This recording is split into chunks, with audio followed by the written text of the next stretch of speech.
الحمدللہ رب العالمین والصلاة والسلام علی رسول اللہ صلی اللہ علیہ وسلم۔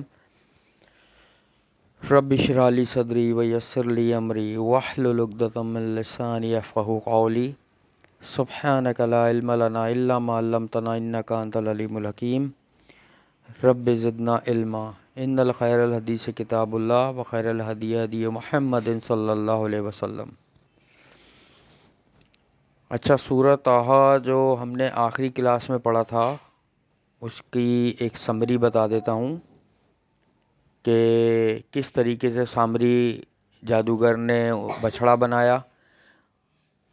اس نے کہا کہ جبریل امین کے قدم کے نشان میں نے دیکھے تھے، وہاں سے مٹی اٹھائی، اس کو ڈالا، کچھ اس پہ منتر پڑا یا کچھ بھی کیا، پھونکا اس میں تو وہ بچھڑا بن گیا۔ یہ موسیٰ علیہ السلام سے فرمایا تھا۔ موسیٰ علیہ السلام نے اس سے کہا جا اب تو ہمیشہ یہی کہتا رہے گا کہ مجھے ہاتھ نہ لگانا۔ پھر پورا واقعہ بتایا تھا اس کے ساتھ کیا ہوا، ٹھیک ہے۔ وہ بچھڑے کو توڑ کے اس کی راکھ سمندر میں بہا دیا تھا، ٹھیک ہے۔ اور پھر اللہ تعالیٰ نے اس میں فرمایا تھا کہ اللہ کے سوا کوئی معبود نہیں ہے اور اللہ کے علم نے ہر چیز کو گھیر رکھا ہے۔ کائنات میں جو کچھ بھی ہوتا ہے اس کا علم اللہ کو ہے۔ اب انشاءاللہ ہم آگے پڑھتے ہیں اور اس کی جو ہے وہ تلاوت سنتے ہیں۔ اعوذ باللہ السمیع العلیم من الشیطان الرجیم من ہمزہ ونفخہ ونفثہ۔ كذلك نقص عليك من أنباء ما قد سبق وقد آتيناك من لدنا ذكرا۔ اچھا، اب اللہ تعالیٰ فرما رہے ہیں اسی طرح ہم بیان کرتے ہیں آپ پر کچھ خبریں، وہ جو تحقیق پہلے گزر چکی ہیں، اور تحقیق ہم نے دیا آپ کو اپنے پاس سے ذکر، یعنی کہ یہ قرآن۔ اللہ تعالیٰ فرما رہے ہیں کہ ہم آپ پر کچھ خبریں بیان کرتے ہیں۔ یہاں پہ لفظ ہے انبا، نبا کی جمع انبا۔ نبا سے نکلا ہے نبی، خبر بتانے والا، ٹھیک ہے۔ تو یہ وہ خبریں ہیں جو اللہ تعالیٰ بیان کر رہے ہیں جو نبی صلی اللہ علیہ وسلم کو نہیں معلوم تھی۔ نبی صلی اللہ علیہ وسلم کو نہیں پتا تھا کہ پہلے حضرت موسیٰ علیہ السلام گزر چکے ہیں۔ نبی صلی اللہ علیہ وسلم کو نہیں پتا تھا کہ پہلے ابراہیم علیہ السلام گزر چکے ہیں، حضرت نوح علیہ السلام گزر چکے ہیں۔ یہ اللہ نے وحی کے ذریعے سے بتایا، خبر کے ذریعے سے۔ اس میں اللہ یہ فرما رہے ہیں نا، ہم بیان کرتے ہیں آپ پر خبریں، تو اس کا مطلب ہے اللہ تعالیٰ جانتا ہے، اور اللہ نے نبی صلی اللہ علیہ وسلم کو وحی کے ذریعے سے ہر چیز کی خبر دی۔ جو قرآن میں ہے، پورا قرآن یا جو احادیث، یہ اللہ نے نبی صلی اللہ علیہ وسلم کو وحی کے ذریعے سے بتایا۔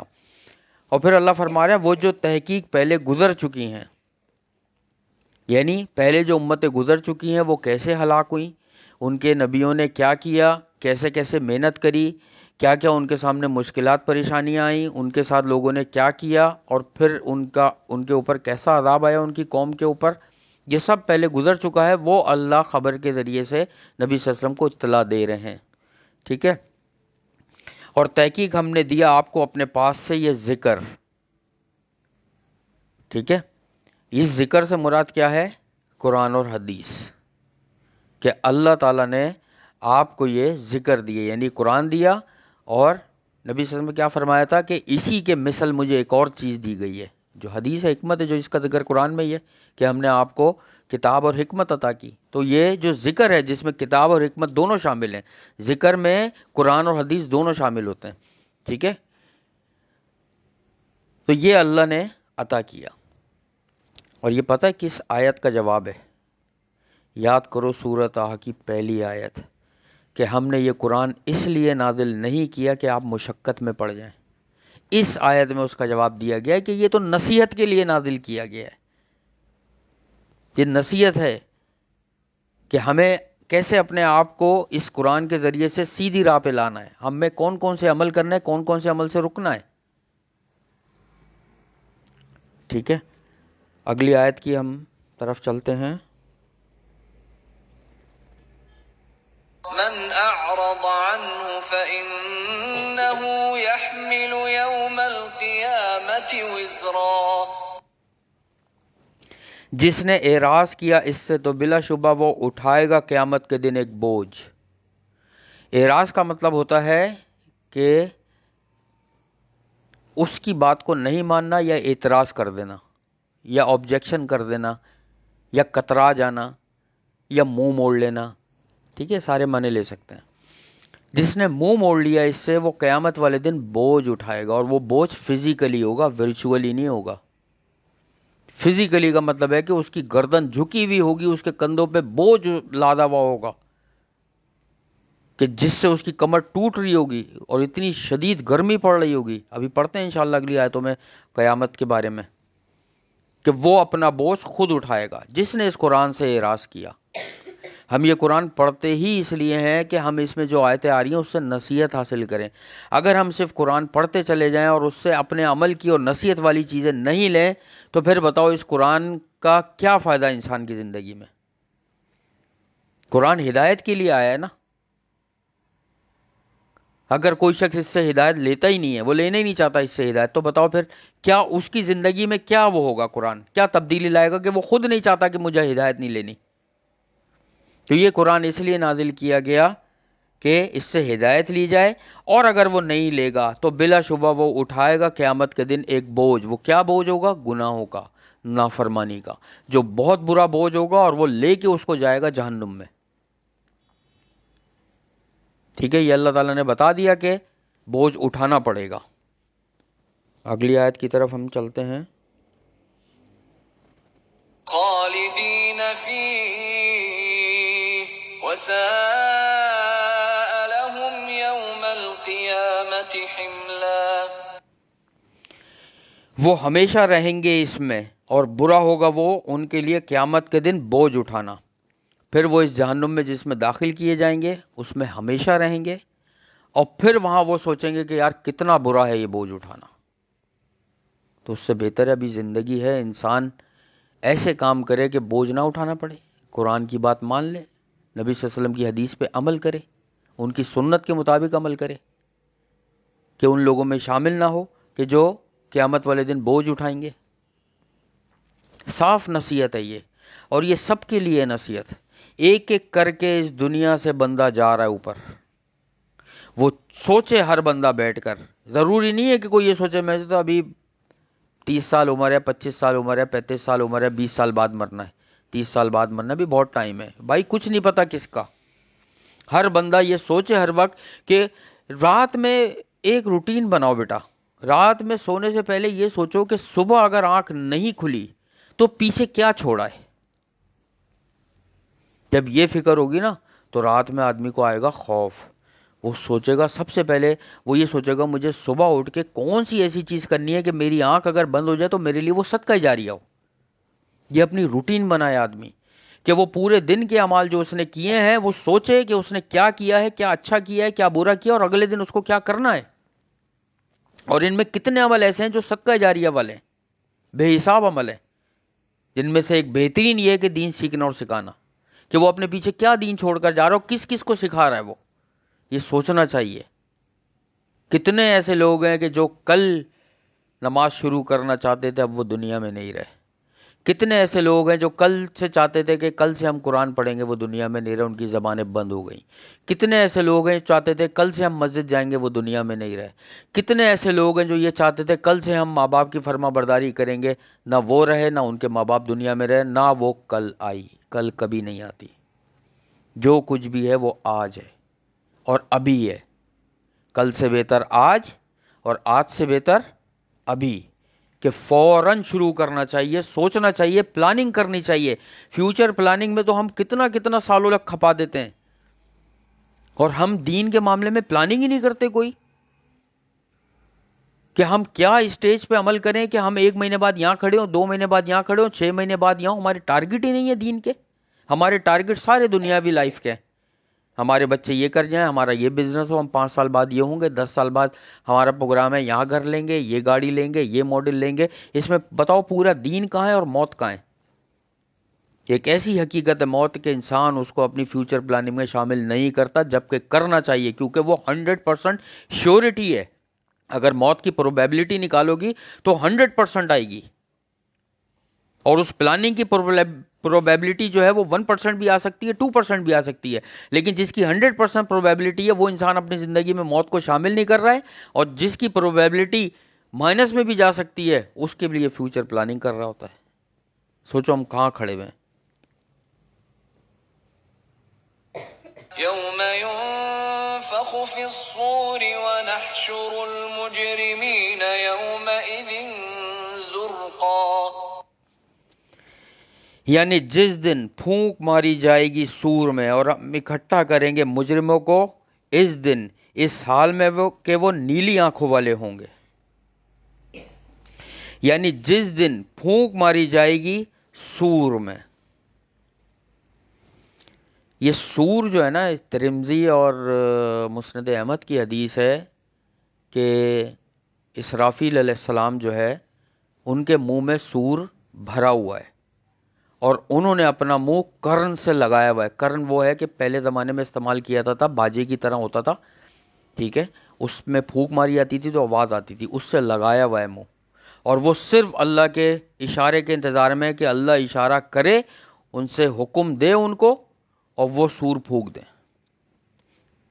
تو نبی صلی اللہ علیہ وسلم نے فرمایا کہ میں کیسے چین سے بیٹھ سکتا ہوں کہ فرشتے کے منہ میں سور بھرا ہوا ہے اور اس کے منہ سے کرن یعنی وہ سور جس میں پھونکا جائے گا وہ لگا ہوا ہے، اور آنکھیں اس کی اللہ کی طرف ہیں، اشارے کا انتظار کر رہا ہے کہ اللہ حکم دے اور میں سور پھونک دوں اور قیامت آ جائے، تو میں کیسے چین سے بیٹھ سکتا ہوں؟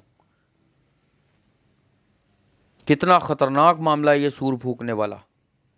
اور جس دن کیا ہوگا کہ اکٹھا کریں گے ہم مجرموں کو اس دن کہ ان کی آنکھیں نیلی ہوں گی۔ ایک تو مجرم اکٹھا کیے جائیں گے، سبھی اکٹھا ہوں گے، مجرموں کا خاص کر ذکر کیوں ہے؟ کیونکہ آگے یہ آ رہا ہے کہ جن کی آنکھیں نیلی ہوں گی۔ اب ذرا سوچو یہاں پہ یہ ورڈ کیوں یوز کیا گیا؟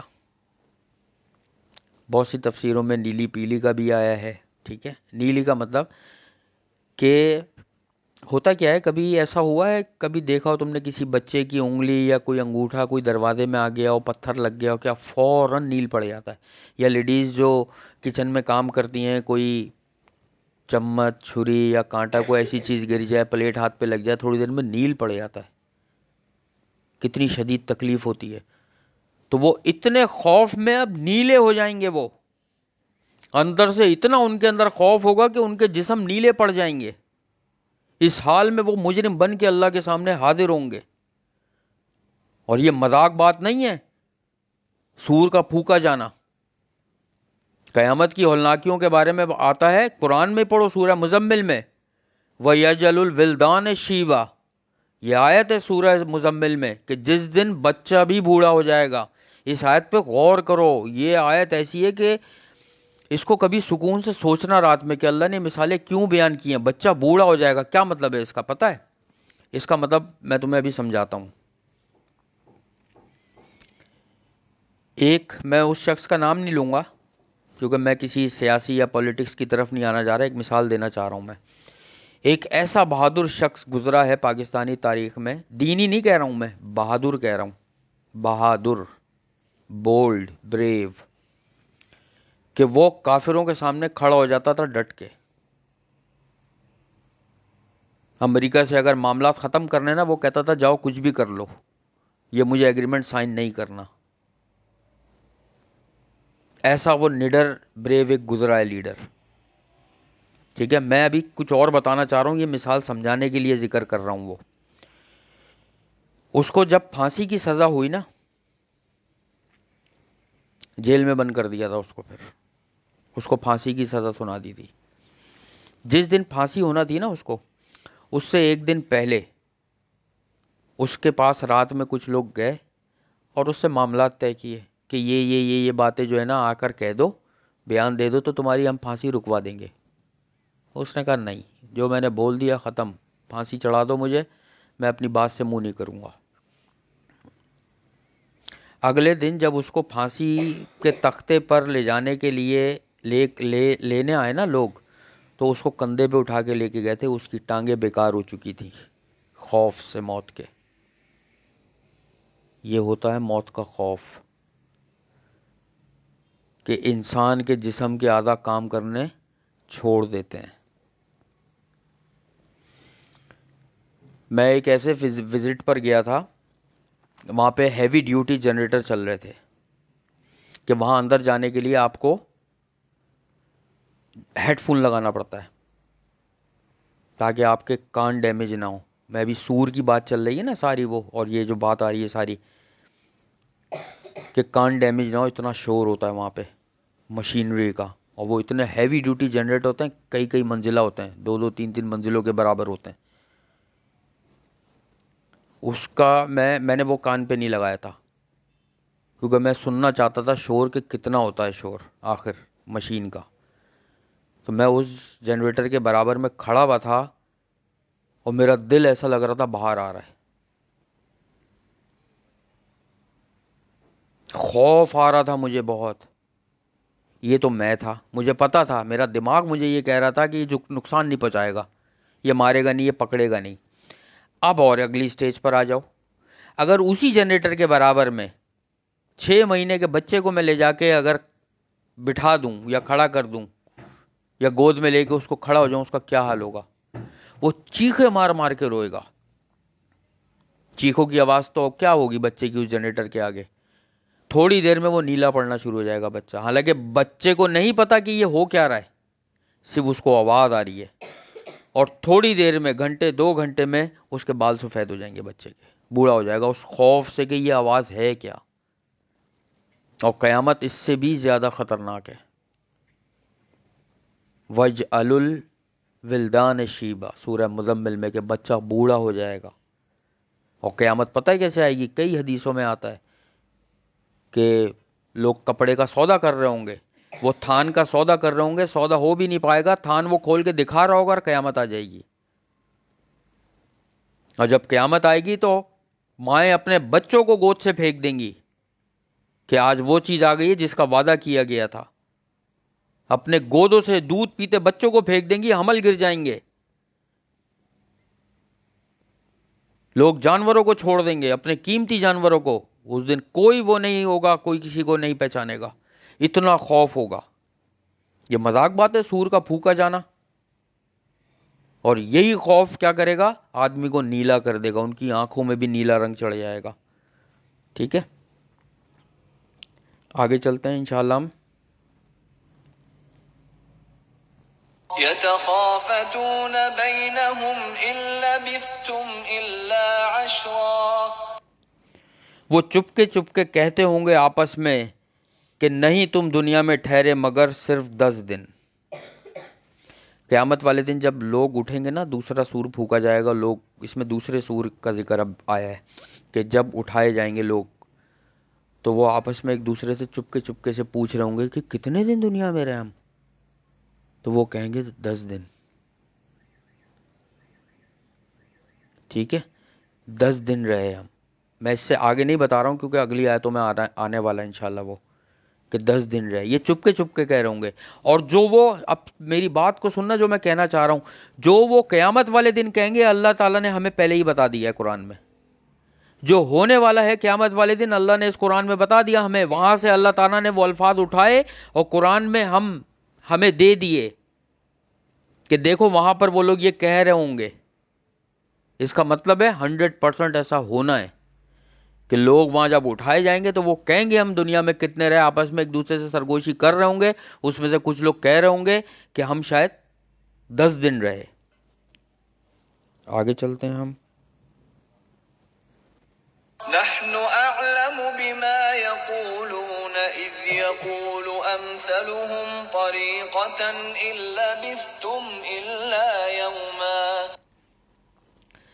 ہم خوب جانتے ہیں اس کو جو کچھ وہ کہیں گے جس وقت کہے گا ان کا بہترین با اعتبار رائے کے کہ نہیں ہم ٹھہرے مگر ایک ہی دن.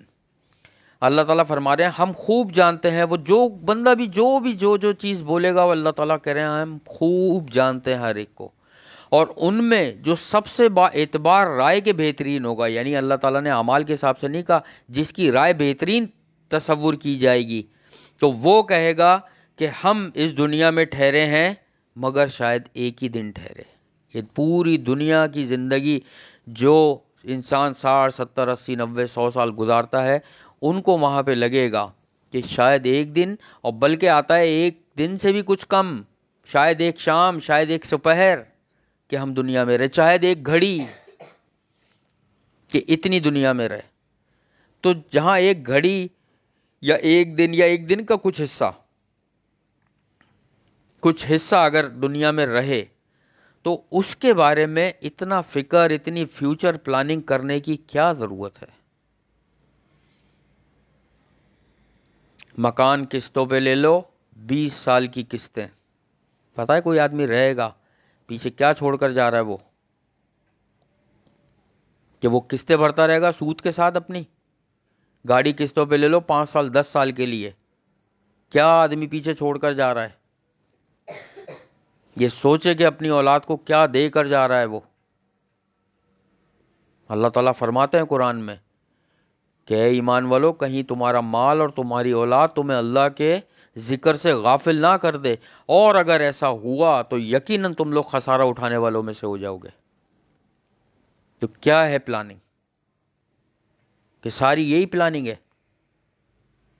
فلاں اسکول کے بعد یہ ٹیوشن سینٹر، یہ ٹیوشن سینٹر کے بعد فلاں اکیڈمی، ٹھیک ہے، اس کے بعد یہ ہابیز، ہمارا یہ مشغلہ ہے، ہم اسپیئر ٹائم میں یہ کرتے ہیں، ہمارے لیجرز یہ ہیں. یہ سب کیا ہے؟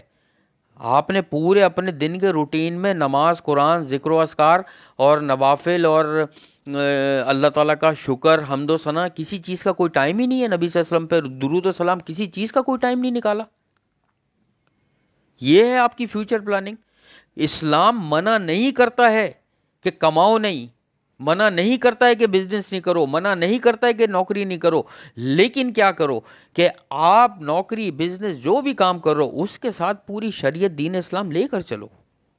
سارے نمازوں کے ٹائم ہو گئے جس میں ذکر و اذکار ہو گیا، قرآن ہو گیا، تفسیر ہو گیا، دین سیکھنا اور سکھانا ہو گیا، مسجد آباد کرنا ہو گیا، رشتہ داروں سے ملنا ہو گیا، اولاد سے، بہن بھائیوں سے، والدین سے، ساس سسر سے، بہو سے، داماد سے، سالے سے، ہر ایک سے اچھا برتاؤ، ملنا جلنا ہو گیا، ایک دوسرے کو دعوتوں میں بلانا، دعوتوں میں جانا ہو گیا. یہ سب دین کا حصہ ہے.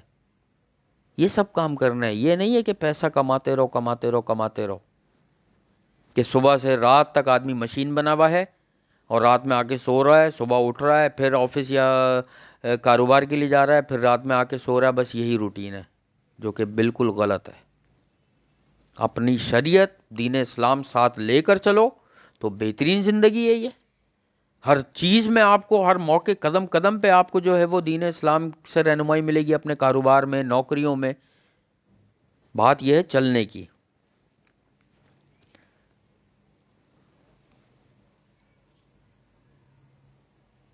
وَيَسْأَلُونَكَ عَنِ الْجِبَالِ فَقُلْ يَنسِفُهَا رَبِّي نَسْفًا. اور وہ سوال کرتے ہیں آپ سے پہاڑوں کے بارے میں، تو آپ کہہ دیجئے اڑا دے گا ان کو میرا رب اڑا دینا. اللہ تعالیٰ پہاڑوں کو اڑا دیں گے، ختم کر دیں گے، زمین کو چٹیل میدان کر دیں گے. اللہ تعالیٰ سورہ کہف میں بھی اللہ تعالیٰ نے یہ ارشاد فرمایا ہے. ٹھیک ہے، جب قیامت کا ہولناک زلزلہ آئے گا اور لوگوں پہ رکت طاری ہوگی کہ کوئی ایک دوسرے کو نہیں پہچان رہا ہوگا، تو زمین برابر کر دی جائے گی. پہاڑوں کو اللہ تعالیٰ اڑا دے گا، ختم کر دے گا، چٹیل میدان کر دے گا پوری زمین کو. ٹھیک ہے، یہ اس میں اللہ تعالیٰ نے قرآن میں قیامت کا نقشہ کھینچا ہے پورا. ٹھیک ہے، اس کی بہت ڈیٹیل ہے. قیامت کے مناظر، آخر کے جو پارے ہیں نا، یہ چھوٹی چھوٹی صورتیں ہیں، ٹھیک ہے، 28 29 30 پارے جو ہیں، ان میں قیامت کے بارے میں بہت ڈیٹیل میں آیا، بہت ڈیٹیل میں. اور پھر احادیث کہ قیامت والے دن ہوگا کیا، جو خوف لوگوں پہ طاری. ایک تو جب قیامت آ رہی ہوگی وہ منظر ہی اتنا ہولناک ہوگا کہ بچہ جو ہے جس دن بوڑھا ہو جائے گا، پہاڑ روئی کی طرح ہوا میں اڑ جائیں گے. جیسے روئی کے گالے نہیں اڑتے کہ تکیے میں سے اگر ذرا سی روئی نکالو، ہاتھ پہ رکھو، پھونک مارو، کیسے اڑتی ہے، ایسے اڑ رہے ہوں گے. تو سوچو انسانوں کا کیا حال ہوگا. اور موت کا خوف، موت کا خوف تم لوگوں کا بھی اندازہ نہیں ہے کتنا ہوتا ہے. ایک آدمی کو اگر موت کی خبر سنا دی جائے، اس کی آنکھوں پہ پٹی باندھ دی جائے کہ تمہیں ابھی مار دیا جائے گا، قتل کر دیا جائے گا، اس کے ہاتھ پیر کام کرنا چھوڑ دیتے ہیں۔ ایک آدمی پہ ایک تجربہ کیا گیا، تجربہ یہ کیا، اس کو موت کی سزا ہو چکی تھی، سائنسدان کچھ اور دیکھنا چاہ رہے تھے اصل میں، یہ انگریز ہیں نا، اس پہ ریسرچ بھی بہت کرتے ہیں۔ انہوں نے کیا کیا کہ ایک ایسا شخص لیا جس کو موت کی سزا سنا دی گئی تھی، قاتل تھا وہ، اس کو موت کی سزا ہو گئی تھی۔ انہوں نے گورنمنٹ سے اپروول لی، سائنسدانوں نے جو میڈیکل ڈاکٹرز تھے، اور یہ کہا کہ اس کو موت کی سزا بالکل ہو گئی ہے اور ہم دیں گے، لیکن طریقہ کار چینج ہوگا، ہم اس کو سانپ سے ڈسوائیں گے۔ اس شخص کو صبح جیل سے نکال کے لائے، جس دن اس کو موت کی سزا دنوا، تو الیکٹرک شاک سے دی جاتی ہے نا اکثر ممالک میں، یورپ وغیرہ میں۔ اس کو کرسی پہ بٹھایا اور اس سے کہا کہ دیکھو تمہاری سزا جو ہے نا موت، وہ الیکٹرک شاک سے نہیں دی جائے گی، ہمارے پاس ایک بلیک کلر کا کوبرا ہے، انتہائی زہریلا، اس سے تمہیں ڈسوائیں گے اور اس سے تمہیں موت کی سزا ہوگی، تمہیں ایسے موت دی جائے گی۔ اس کو کرسی پہ بٹھایا گیا، اس کے ہاتھ پیر باندھے گئے کرسی سے، اور اس کے بعد ایک پٹاری میں بڑی سی پٹاری لائی گئی، اس کے آگے رکھی گئی، اس کا ڈھکن کھولا گیا، اس کے اندر سے بلیک کوبرا بڑا سا اپنا پھن نکالتا ہے، جس میں سے اس کی زبان نکلتی ہے، ٹھیک ہے، وہ نکالتا ہے وہ پھن بلیک کلر کا بالکل۔ وہ آدمی دیکھ کے ہی خوف میں آ جاتا ہے کہ یہ کیا۔ اس کے بعد ایک ڈاکٹر دوسرے ڈاکٹر سے کہتا ہے اب آپ اس کی آنکھوں پہ پٹی باندھ دیں۔ اچھا ایک چیز ذہن میں رکھو، جب بھی کسی بھی ملک میں موت کی سزا دی جاتی ہے نا، تو اس کی آنکھوں پہ پٹی باندھ دی جاتی ہے تاکہ اپنی موت کو اپنی آنکھوں سے نہ دیکھے وہ۔ اس کی آنکھوں پہ پٹی باندھی گئی۔ اب میری بات دھیان سے سننا، موت بتا رہا ہوں کتنا خوف ہوتا ہے موت کا۔ پٹی باندھی گئی، اس کے بعد پٹی باندھنے کے بعد سب خاموش ہیں۔ ڈاکٹر نے دوسرے ڈاکٹر کو اشارہ کیا کہ بلیک کوبرا لے جاؤ یہاں سے، اشارے سے کہا اس کو ہٹا دو، لے گئے وہ لوگ۔ اس کے بعد دو انہوں نے پن لی، پن ہوتی ہیں نا سوئیاں، پنیں، انجیکشن ٹائپ کی جو پن ہوتی ہے، دو پنیں لیں انہوں نے، پن ہاتھ میں پکڑی، اور ڈاکٹر کے ہاتھ میں سوئی ہے، پن ہے، یعنی وہ دو سوئیاں اس نے پکڑی ہوئی تھی، اور دوسرے ڈاکٹر سے کہہ رہا تھا کہ ہاں بھائی کوبرا نکالو، اب قریب لاؤ اس کے، ہاں اس کا پن پکڑو، اس کے ہاتھ کے پاس لاؤ، ہاں یہ والی نس جو دل کی طرف جاتی ہے نا یہاں لاؤ، اور ہاں یہاں رکھو۔ اب وہ آدمی محسوس، اس کی آنکھ پہ تو پٹی ہے، وہ کچھ نہیں دیکھ رہا، لیکن وہ محسوس کر رہا ہے کہ کوبرا اس کے قریب آ رہا ہے، اور کوبرا اب اس کو ڈنگ مارے گا اور وہ مر جائے گا۔ ڈاکٹر نے کیا کیا، اس نے کہا ہاں شاباش اس جگہ مارو، کوبرا سے بولو اس جگہ کر کے ڈاکٹر نے دونوں پنے جو ہے نا اس کے ہاتھ کی جو وہ ہوتی ہے نا، جو سیدھی دل کی طرف جاری ہوتی ہے، پلمونری آرٹری کہلاتی ہے، ٹھیک ہے، جو سیدھا دل کے اندر جاتی ہے، آکسیجن لے کے جاتی ہے اور واپس لے کر آتی ہے، ٹھیک ہے، اس پہ جو ہے نا اس نے وہ سوئیاں مار دی، اور ایک دم کہا ہٹا لو ہٹا لو ہٹا لو، کوبرا تو تھا ہی نہیں، سوئیاں ماری اس نے۔ وہ آدمی ایک دم سر اس کا ڈھلک گیا، مر گیا، انہوں نے نبض چیک کری، وہ مر چکا تھا۔ اب مزے کی بات سنو، جب وہ مر گیا اس کے بعد اس کا پوسٹ مارٹم کیا گیا۔ پوسٹ مارٹم یہ ہوتا ہے کہ یہ معلوم کرتے ہیں کہ اس کی موت کیسے ہوئی۔ سوئی چبھنے سے کسی کی موت ہوتی ہے؟ انجیکشن بچے ہاسپٹل میں ڈاکٹروں کے پاس جا کے لگوا ہوتے ہیں، لیکن وہ مر گیا، اس کی موت کیسے ہوئی؟ تو جب میڈیکل رپورٹ آئی تو میڈیکل رپورٹ میں یہ پتا چلا کہ اس کے خون میں سانپ کا زہر شامل تھا۔ اب بتاؤ وہ زہر کہاں سے آیا؟ یہ ریئل واقعہ بتا رہا ہوں یورپ کا۔ کہاں سے آیا؟ خوف۔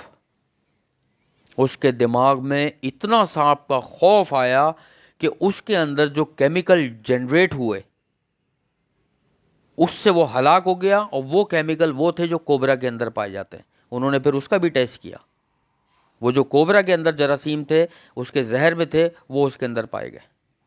یہ دماغ ایسا ہے آپ کا، اسی لیے تو کہتے ہیں جب موت کا خوف آتا ہے تو ہاتھ پیر کام کرنا چھوڑ دیتے ہیں، بالکل چھوڑ دیتے ہیں۔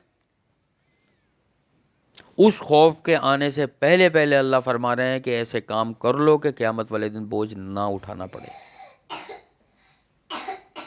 سمجھے؟ تو